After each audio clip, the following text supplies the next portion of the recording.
Gusto mo bang pakasalan ka na niya? Ito tingin ko yung pinaka-greatest dream ng lahat ng lovers, yung mapakasalan. Pero today, gagawin nating posible yan gamit ang isang simpleng ritual. Pero bago ang lahat, tingnan muna natin itong simpleng testimonial. Galing sa isa sa mga nagpagawa sa atin ng obsession ritual. Ang sabi niya, Sir, yan.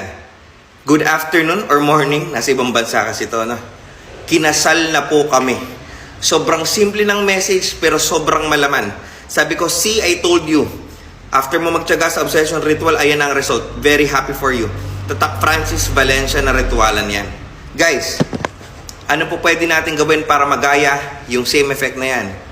Ito pong mga salitang ito ay ibubulong nyo lamang ng paulit-ulit sa kanyang picture until such time na siya na ay mag-offer ng pakasal sa inyo. Pero kung gusto nyo magpagawa ng ritualan katulad nito na maaari maging posible ang pagpapakasal, ay maaari nyo akong i-PM Francis Chris Valencia. Ingat po kayo palagi.